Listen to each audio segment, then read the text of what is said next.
그 시 제목이 뭐냐면 그런 때가 있었다라고 하는 시입니다. 그런 때가 있었다. 제가 한번 읽어드리겠습니다.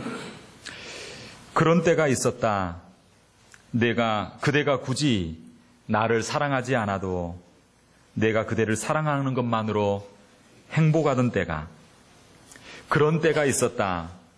그대가 내게 손을 내밀든지 말든지 나를 아는 척 하든지 말든지 그저 내가 그대를 사랑하는 것만으로도 충분히 가슴 따뜻한 때가, 이런 시입니다. 굳이 나를 사랑하지 않아도 내가 사랑할 수 있는 것만으로도 행복했고 그저 내가 사랑할 수 있는 것만으로도 내 가슴이 따뜻했던 때가 있었다라고 하는 그런 시입니다. 우리가 신앙생활을 하루 이틀 점점점 오랜 세월을 해나가다 보면 우리 삶 가운데 만족이 사라지고 우리 삶 가운데 기쁨과 감사가 사라지는 것을 볼 수 있습니다. 왜 그러냐면 너무 바라는 것이 많고 너무 기대가 많기 때문입니다.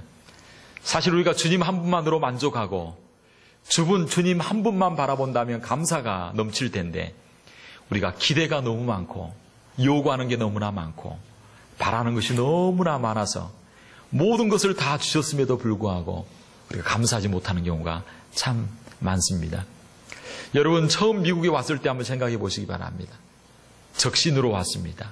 아무것도 가지고 오지 않았습니다. 그때 생각하면 오늘의 삶이 너무나 행복하고 너무나 풍성하고 부요하고 넘칩니다. 그런데도 그때만큼 감사가 없는 이유가 무엇입니까? 그저 교회만 와도 너무나 감사하고 하나님 앞에 찬송하기만 해도 예배드릴 수 있는 것만으로도 행복했던 때가 있는데 우리가 너무 세상의 것으로 우리 심령이 차져 있다 보니까 기대하는 바가 많고 바라는 것이 많아서 감사를 잃어버리고 행복을 잃어버리는 경우가 너무나 많습니다. 그저 주님만 한 분만으로 그분만 바라보는 것만으로도 감사하고 행복할 수 있게 되기를 주의 이름으로 축원합니다. 예전에는 페이먼을 못 해가지고 매월 페이먼을 이거 어떻게 할 건가 고민하고 그랬었는데 지금은 그래도 어느 정도 따뜻한 침대가 있고 그리고 편안한 가옥 가운데 우리가 살아갈 수 있는 것만으로 해도 감사할 수 있는 저와 여러분 되기를 소망합니다. 이 시간 한번 기도할 때 하나님, 제 삶 가운데 잃어버린 감사, 잃어버린 행복, 잃어버린 열정, 잃어버린 하나님 아버지 주님 한만으로 만족할 수 있는 그 마음 저희들 허락하여 주옵소서. 이 시간 한번 기도함으로 나가겠습니다. 기도하겠습니다. 살아계신 하나님 아버지, 오늘도 예배를 드리면서 먼저 주님 앞에 우리의 약함과 부족함을 회개함으로 나아갑니다. 그저 아버지 하나님 주님만 바라보아도 행복하고 그저 사랑하는 사람이 내 옆에 있기만 해도 너무나 따뜻하고 행복했던 때가 있는데 하나님 아버지 남편에게 요구하고 아내에게 요구하고 사회와 교회와 국가에 요구하는 것이 너무나 많아서 하나님 아버지 주님께 요구하는 바가 너무나 많아서 모든 것을 이미 가지고 있음에도 불구하고 아버지 하나님 우리가 감사를 잃어버리고 행복하지 못한 우리들의 약함을 이 시간 고백하오니 용서하여 주시고 감사 은혜가 차고 넘치는 우리의 삶이 되어질 수 있도록 역사하여 주시옵소서. 하나님 아버지, 오늘 또 주님 앞에 나아갑니다. 주님이 임재하여 주시고 우리의 심령을 터치하여 주시옵소서. 예수님의 이름으로 기도하옵나이다. 오늘 또 주님 앞에 나와 우리 성도님들을 주의 이름으로 축복합니다. 주님 앞에 예배를 드리면서 먼저 우리 가슴에 손을 얹고 하나님 앞에 한번 고백하도록 하겠습니다. 하나님은 나를 사랑하십니다. 하나님은 나를 치유하십니다. 하나님은 나를 축복하십니다. 이런 놀라운 은혜가 오늘 또 임하게 될 줄로 믿습니다. 요즘 사회학자들이 그렇게 이야기합니다. 신냉전의 시대가 도래하고 있지 않는가 이야기합니다. 사실 냉전은 1989년 11월 9일 날 베를린 장벽이 무너짐으로 말미암아 동서의 냉전의 시대가 공식적으로 끝났다라고 이야기합니다.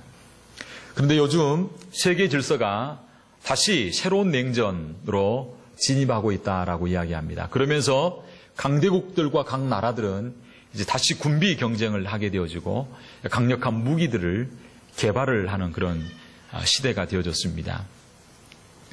그러는 가운데 우리나라에서도 미국의 그 미사일 방어 체계라고 하는 사드라고 하는 미사일을 우리나라에 도입하고자 하는 어떤 미국의 의도도 있고, 또 그걸 받아들여야 되는가 아니면 받아들이지 말아야 되는가라고 하는 것 때문에 얼마 전 우리나라 가운데 큰 논쟁과 또 아직도 그것을 결정하지 못한 가운데 있습니다.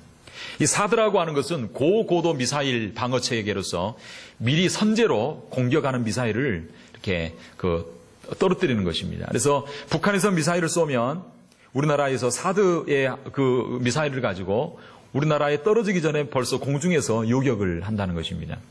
근데 이 미사일보다도 더 무서운 게 뭐냐면 바로 레이더라고 하는 것입니다. 이 레이더가 우리나라에 들어오게 되면요, 엄청난 영향이 있다고 합니다. 그래서 이 레이더를 통해서 중국과 러시아에 있는 모든 비행 물체를 아주 그냥 개미가 걸어가는 것 정도까지 정확하게 들여다보기 때문에 이 미사일이 문제가 아니라 이 레이더 때문에 중국과 러시아가 굉장히 반대를 하고 있습니다.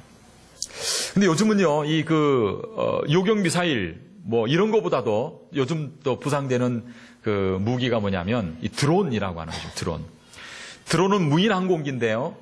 이게 상업적으로나 방송용으로 사용이 많이 되지만, 그러나 이게 군사적으로 사용이 되어지면 이 드론에 GPS를 장착을 해가지고 폭탄과 어떤 그 무기를 장착해서 입력만 하면 그게 날아가가지고 아주 엄청난 요인을 암살할 수 있고 어떤 엄청난 타격을 줄 수 있는 그런 무기가 바로 드론입니다. 그런데 요즘은 또 이 드론을 잡는 드론을 또 개발한다고 그렇게 이야기를 하고 있습니다. 그래서 앞으로 갈수록 이 군비 경쟁 그리고 이 미사일이나 무기에 대해서 연구를 많이 하고 있고 신냉전의 시대 가운데 이러한 것이 자꾸 개발될 것이다라고 이야기합니다. 목사님 왜 그 이야기를 하십니까? 좀 이해가 안 돼. 이제 그 다음에 이야기가 있습니다.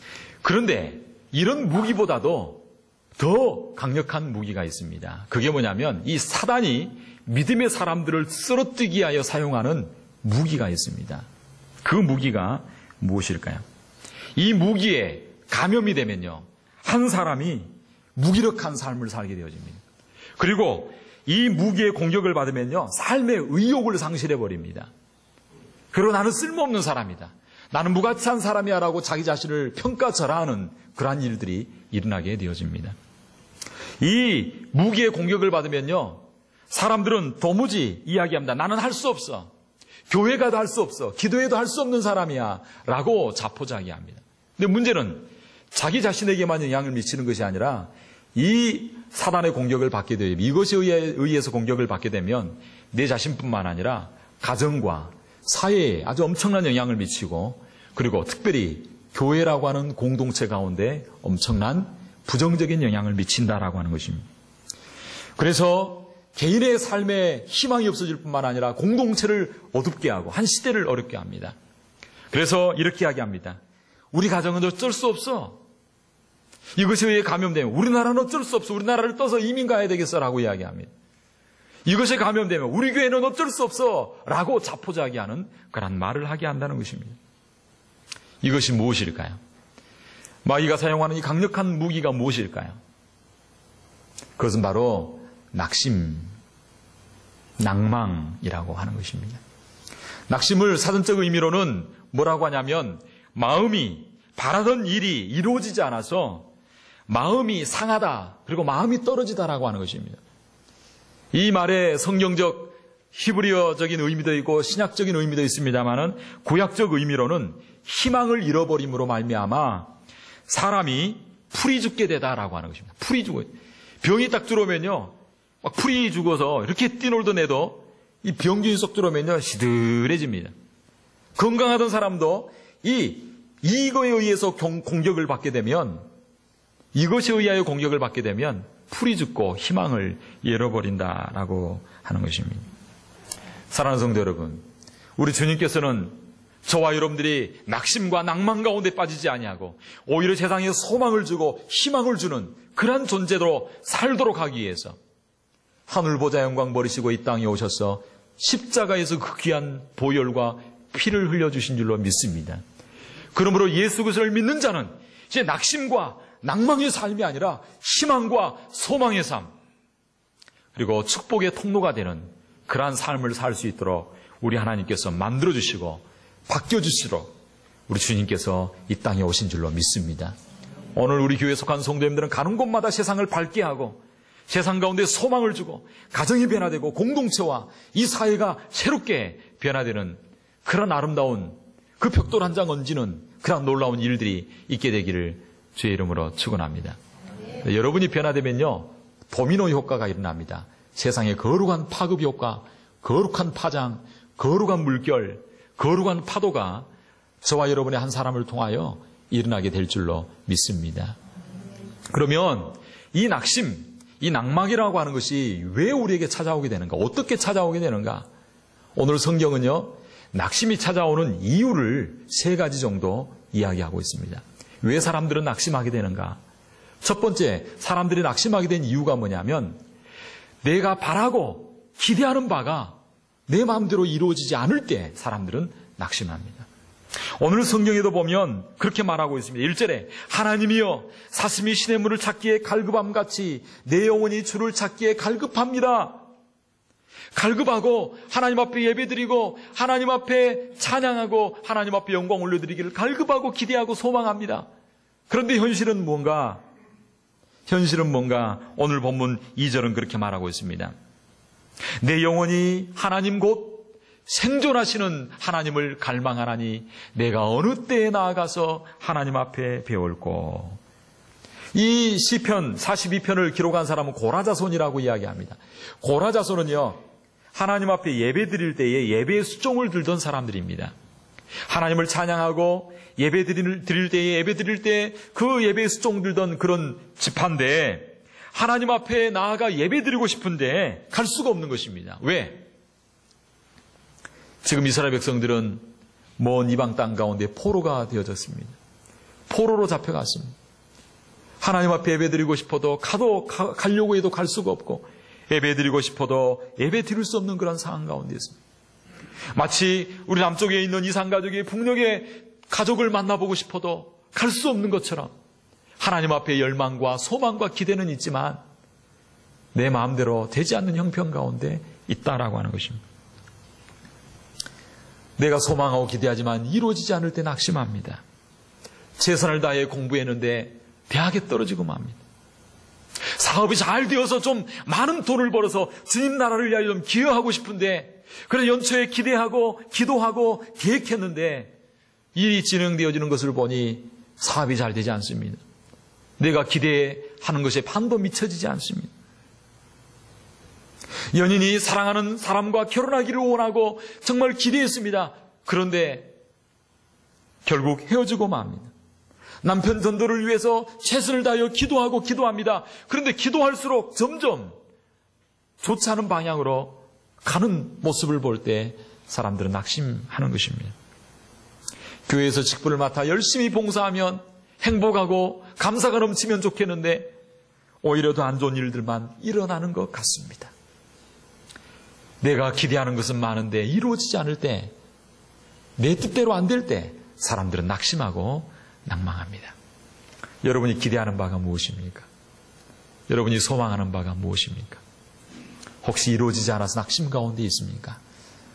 오늘 말씀을 통하여 새 힘을 얻을 수 있게 되기를 주의 이름으로 축원합니다.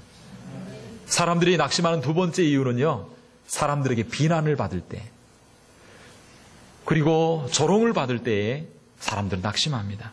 오늘 보면 3절은 이렇게 말합니다. 사람들이 종일 나더러 하는 말이 내 하나님이 어디 있느냐 하니 내 눈물이 주야로 내 음식이 되었도다. 오늘 이 어려운 상황에 대해서 사람들은 이야기합니다. 내 하나님이 어디 있느냐? 하나님이 계시다면 너에게 어떻게 그런 일이 일어날 수 있느냐? 내가 하나님을 잘 믿는다고 하면서 왜 실패하느냐? 내가 하나님을 잘 믿는다고 하면서 자녀들이 그 정도밖에 되지 않느냐? 하나님을 믿고 의지하는데 왜 병이 찾아오느냐? 하나님을 바라보고 기도하는데 왜 역사가 일어나지 않느냐? 사람들은 이야기합니다. 비난합니다. 그것도 한두 번이 아니고 종일토록 그렇게 이야기합니다. 그래서 10절에 보면 이렇게 말합니다. 내 뼈를 찌르는 칼날같이 내 대적이 나를 비방하여 늘 말하기를 내 하나님이 어디 있느냐. 사람들은요, 칼로 뼈를 찌르듯이 비난의 말로 공격을 하고, 그렇지 않아도 힘들고 어려운데 말로 비난하고 조롱하고 비판합니다. 이런 말 앞에 시인은 눈물이 죄하러 그의 음식이 되었다라고 그렇게 고백하고 있습니다. 최선을 다했는데 실패할 수가 있습니다. 내가 사랑을 베풀고 선을 행했는데 오히려 돌아온 것은 억울함을 당하는 그런 일들이 올 수 있습니다. 그때 사람들은 낙심합니다. 혹시 사람들의 평가와 사람들의 조롱의 말 때문에 마음 상한 자들이 있습니까? 오늘 주님 앞에 회복되기를 주의 이름으로 축원합니다. 세 번째로 사람들이 왜 낙심하는가? 가지고 있는 것을 다 잃어버릴 때 사람은 낙심합니다. 오늘 본문 4절은 이렇게 말합니다. 내가 전에 성의를 지키는 무리와 동행하여 기쁨과 찬송의 소리를 바라며 저희를 하나님의 집으로 인도하였더니 이제 이 일을 기억하고 내 마음이 상하는도다. 예전에는 기쁨이 있었고, 예전에는 찬송이 있었고, 예전에는 예배가 있었고, 예전에는 함께하는 무리들이 있었는데 이제는 다 잃어버리고 말았다는 것입니다. 사람들은 자기가 가지고 있는 것을 잃어버릴 때 낙심합니다.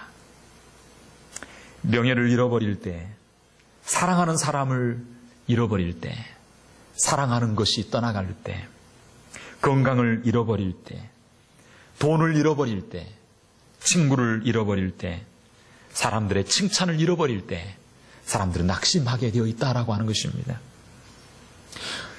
한국에서 대기업을 운영했는데 그런 사람을 봤습니다. 한국에서 대기업을 운영했는데 그 밑에 부하 직원이, 그 밑에 아주 그 재무를 담당하던 사람이 모든 회사 돈을 다 정리해가지고 도망가 버린 거예요. LA에서 만나봤습니다. 여사장이었어요. 한국에서 내노를 하는 사장이었고 호텔도 여러 개를 가지고 있었는데 LA에 있을 때 만났는데 그 돈을 가지고 도망가 버린 거예요.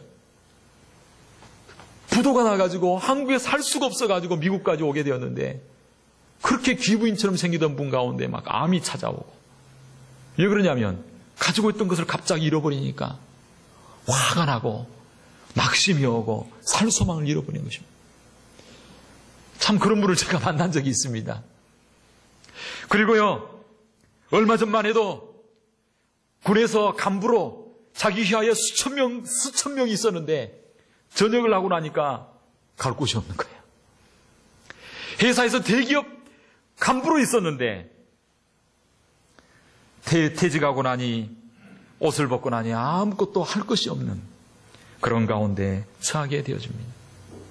예전에는 건강했는데 이제 나이가 드니 머리가 희끗희끗해지고 얼굴에는 주름이 늘고 몸은 쇠약해지고 뭐 하고 싶어도 할 수도 없고 그런 가운데 있는데 이웃들이, 자식들이 조금 잘못되면 야, 내가 인생을 살았구나, 이렇게 낙심하고 절망하는 그런 사람들이 있을 수 있는 것입니다. 소중한 것이 떠나가게 되어질 때 인생은 허무해지고 낙심이 찾아오는 것입니다. 저와 여러분 가운데 언젠가 그런 낙심이 찾아올 때가 있습니다. 그럴 때 우리는 어떻게 해야 되겠습니까? 이런 낙심의 부정적인 마음을 우리는 어떻게 극복하고 이겨나가야 되겠습니까? 오늘 시편은 어떻게 하면 우리가 이 낙심과 낭망을 극복하고 이겨나갈 것인가를 말씀하고 있습니다. 그렇게 하려면 첫째로 우리는 따라합시다. 하나님만 바라보아야 합니다. 오늘 시편 42편은요, 아주 특이한 내용을 볼 수가 있습니다. 내 자신을 지칭하는 단어가 얼마나 많은지 모릅니다. 그래서 제가 한번 다 세어봤는데 33번 이상이 나옵니다. 하나님이여 시냇물을 찾기에 갈급함과 같이 내 영혼이 주를 찾기에 갈급하고, 내 영혼이 하나님과 생존하신 하나님을 갈망하니 내가 어느 때에 나아가 하나님 앞에 비올고, 사람들이 종일 나더러 하는 말이 내 하나님이 어디 있느냐 하니 내 눈물이 주야로 내 음식이 되었도다. 내가 전에 성의를 지키는 무리와 동행하여 하나님을 기쁨과 찬송의 소리를 바라더니, 그러면 내 영혼아 내가 어찌하여 낭망하며 내 속에서 어찌하여 불안하. 너는 하나님을 바라라. 그 얼굴을 도우시는 하나님을 인하여 내가 찬송할. 내 하나님이여 내 영혼이 내 속에서 낭망이 되므로 내가 요단 땅에서 주를 기하. 보면요, 이 나라고 하는 말이 34번 이상, 33번 이상 나옵니다. 이 시인은요, 늘 누구를 강조하냐면 내 자신을 강조합니다. 다른 말로 하면 항상 누구 문제에 집착하고 있냐면 내 문제에 집착하고 있는 것을 볼 수 있습니다. 사람들은요, 자기 자신에게 집착하고 내 문제에 집착하고 내 환경에 집착하면 집착할수록 더 깊은 갈등 가운데 빠지게 되고요, 더 깊은 스러움 가운데 헤어나올 수가 없는 것입니다. 그러므로 낙심이 찾아올 때 내 환경과 내 자신을 바라보지 말고 그 환경 가운데서 위로 눈을 들어서 하나님을 바라볼 수 있는 저와 여러분 되기를 주의 이름으로 축원합니다. 눈을 들어 하나님을 바라볼 때에 우리는 그 낙심으로부터 벗어날 수 있는 힘이 생기게 되어지고, 위로 하나님을 바라볼 때 그곳이 바로 우리 인생의 새로운 출발점이 되는 역사가 있게 될 줄로 믿습니다. 그래서 시편 기자는 오늘 본문 5절에 이렇게 말하고 있습니다. 내 영혼아, 내가 어찌하여 낭망하며 어찌하여 내 속에서 불안하여 하는고. 너는 하나님을 바라라. 그 얼굴의 도우심을 인하여 내가 오히려 찬송하리로다. 따라합시다. 너는 하나님을 바라라. 하나님을 바라는 겁니다. 하나님을 바라본다는 것은 무엇을 의미합니까? 내 자신을 의지하지 아니하고 하나님만 의지한다는 것입니다. 나에게 소망을 두지 아니하고 하나님께 소망을 두는 것입니다. 나에게 초점을 두지 아니하고 하나님께 시선을 두는 것입니다. 내 문제를 바라보고 내 자신을 계속해서 묵상하면요, 나는 힘이 없고 능력이 없습니다. 좌절하고 실패할 수밖에 없는 것입니다. 제가 지난주 가운데 어떤 글을 보는데 아주 재미있는 글을 보았습니다. 이 사람은 제프 핸더스라고 하는 사람입니다. 어린 시절 부모가 이혼해서 LA와 샌디에고를 방황하며 거리의 아이로 자랐습니다. 그러다가 도둑질을 하게 되어지고 마약에 손을 대다가 경찰에 잡히게 되어지고 구속당하게 되어집니다. 그리고 검찰에서 특별히 판사가 19년 7개월의 감옥 생활하라고 하는 선고를 내리게 되어집니다. 그래서 감옥에서 19년 이상 생활하게 되어지는데, 교도소에 딱 들어가는데 이 사람에게 맡겨진 일이 뭐냐면 바로 교도소 안에서 설거지하는 일을 하게 합니다. 그래서 이 사람이 몇 명의 설거지를 하게 되냐면 매일 아침, 점심, 저녁 1,500명의 재수자들의, 이 재소자들의 식기를 닦는 일을 하게 되어집니다. 그게 바로 그 다음에 보면 사진에 나온 이 사람입니다. 그래서 LA와 샌디에고에서 살았던 이 거리의 사람이. 그런데 정말 어릴 때부터 부모 없이 부모님 일찍 돌아가시고 정말 고아와 같이 자라면서 그렇게 살았는데, 내 자신을 바라보면 한없이, 그것도 감옥 생활을 19년이나 해야 되니 얼마나 힘들고 어렵겠습니까? 그런데 이 사람 가운데 놀라운 일이 나게 되어집니다. 늘 자기 자신을 바라보고 살다가 이 감옥에서 뭘 하게 되냐면 식기 닦기를 하다가 소망이 생기대요. 야, 나도 좋은 일을 하는데, 자기 자신을 바라보다가 식기 닦기 하다가, 야, 식기를 좀 잘 닦아봐야 되겠다. 자자자자 식기 닦는 일을 19년 해보세요. 식기 19년 해보세요.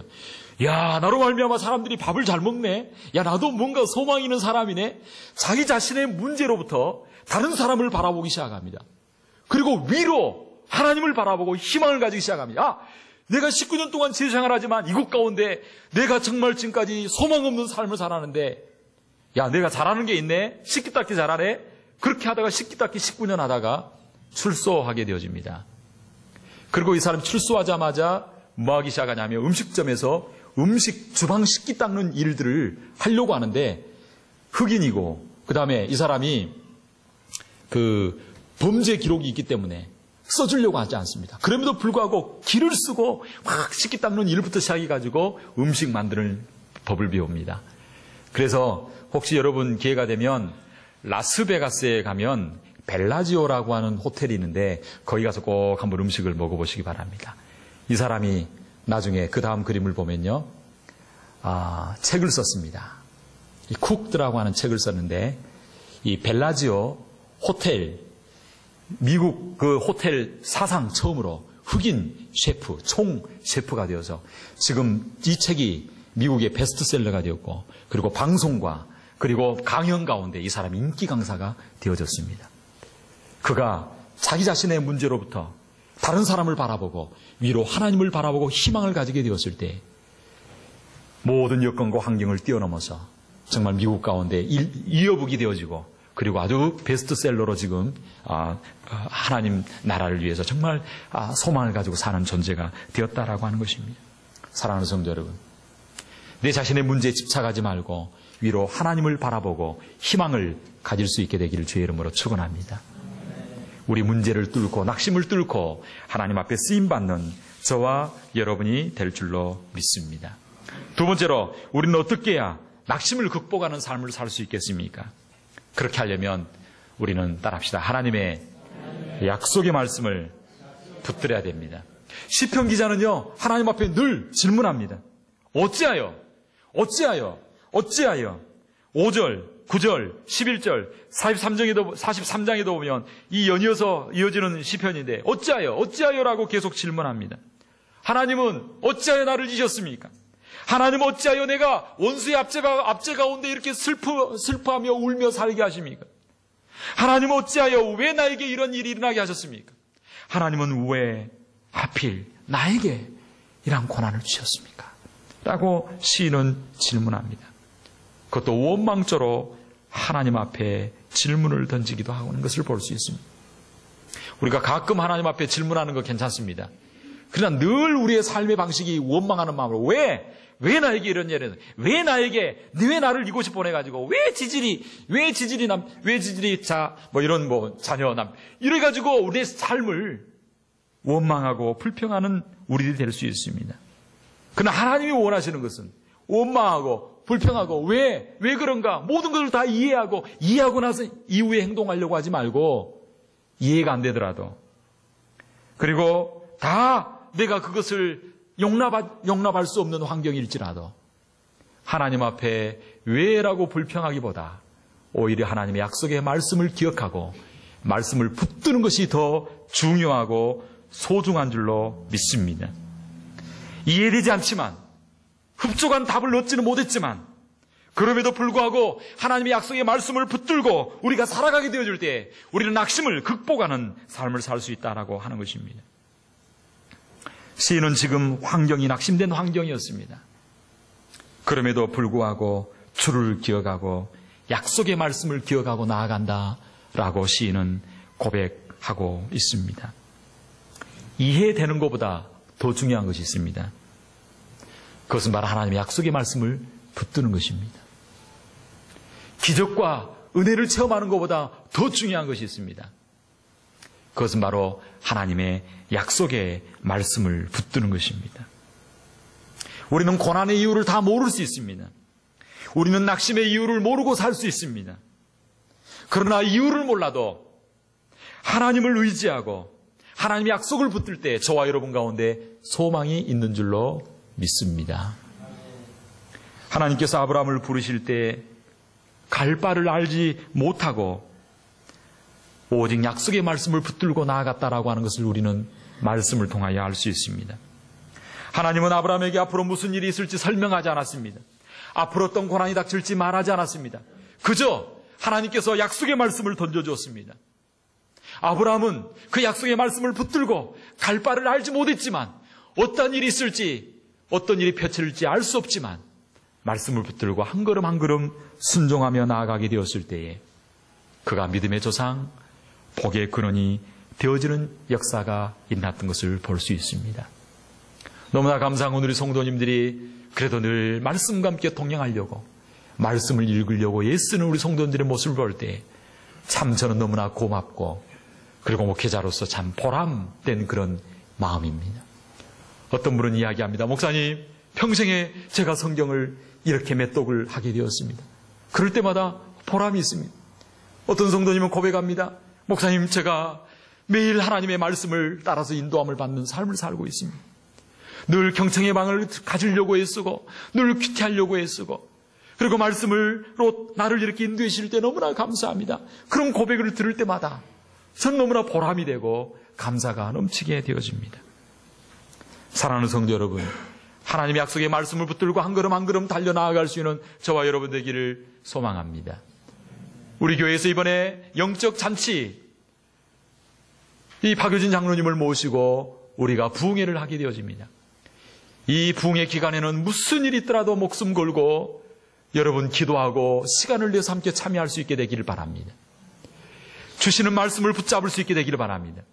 그 말씀이 여러분의 인생을 붙잡고 여러분을 이끌어가는 역사가 있게 되기를 바랍니다. 여러분을 축복의 통로로 사용하여 주실 줄로 믿습니다. 한마디 말씀이 인생을 바꿀 수가 있습니다. 여러분만 오지 마시기 바랍니다. 조금이라도 한국말을 알아들을 수 있으면 자녀들을 데리고 나오시기 바랍니다. 그 자녀들 가운데 변화가 일어나게 될 줄로 믿습니다. 하나님의 살아계심을 체험하고 나를 왜 이곳 가운데 보내주셨는지, 내가 왜 지금 이곳에 존재하는지 이유를 발견하고 하나님 앞에 붙잡힌 바 되어지고 하나님의 영광을 위하여 사용되어지는 은혜의 역사가 있게 될 줄로 믿습니다. 이 부흥회는요, 여러분 평생에 만나기 어려운 그런 시간이 될 수가 있습니다. 목사님 인터넷, 여러분 그게 문제가 아닙니다. 직접 하나님 앞에 나와서 주님을 만나고 주님을 경험할 수 있는 귀한 은혜의 시간이 되도록 기도하고 예비할 수 있게 되기를 바랍니다. 그 말씀이 저와 여러분을 붙잡은다면 저와 여러분의 삶 가운데 놀라운 은혜의 역사가 있게 될 줄로 믿습니다. 주를 기억하고 이 말씀을 붙잡았을 때 이 시인은요, 6절에 보면 내 하나님이여 내 영혼이 내 속에서 낭망이 되므로 내가 요단 땅과 헤르몬산과 미살산에서 주를 기억하나이다. 주를 기억하고 주의 약속의 말씀 붙들고 예루살렘 성전에 갈 수 없지만 그 성전이 보이는 산에 올라가는 것입니다. 미살산과 헤르몬산에 올라가는 것입니다. 헤르몬이라 그러면 헐몬산입니다. 그 지역에서 가장 높은 산에 올라가, 비록 이방 땅이지만 예루살렘을 볼 수 있는 산에 올라가는 것입니다. 자기가 할 수 있는 최선의 길을 하는 것입니다. 그 이후에 7절에 보면 현실이 파도와 같고 폭풍과 같지만 그러나 8절에 보면 이야기합니다.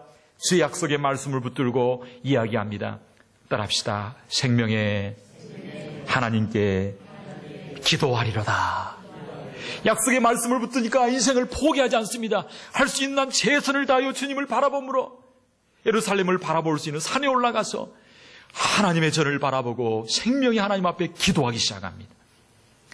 하나님의 말씀이 여러분을 사로잡으면 기도하게 되어지고 하나님을 의지하게 되어지고 기적의 역사가 일어나게 될 줄로 믿습니다. 혹시 낙심된 환경 가운데 있지 않습니까? 내 힘만으로 해결하려고 애쓰지 마시고 하나님의 약속의 말씀 붙들고 하나님 앞에 영적인 결단을 한번 해보시기 바랍니다. 영적인 결단을 해보시기 바랍니다. 하나님 앞에 기도해 보시기 바랍니다. 무릎 꿇어 보시기 바랍니다. 하나님 역사하여 주실 줄로 믿습니다.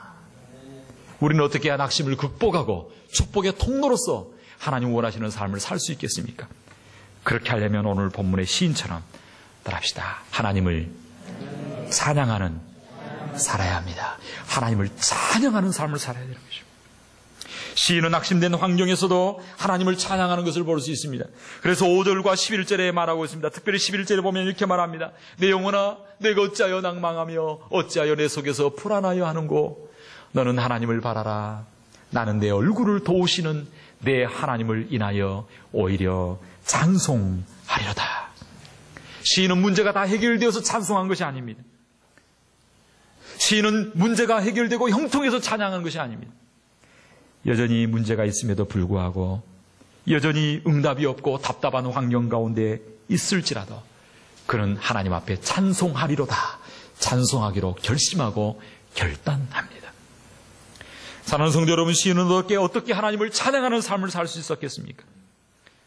그것은 바로 시인이 찬양할 수 있었던 것은 바로 오늘의 현실을 넘어서 하나님께서 열어주실 미래의 축복을 바라보았기 때문에 그는 찬양할 수 있었는 거예요.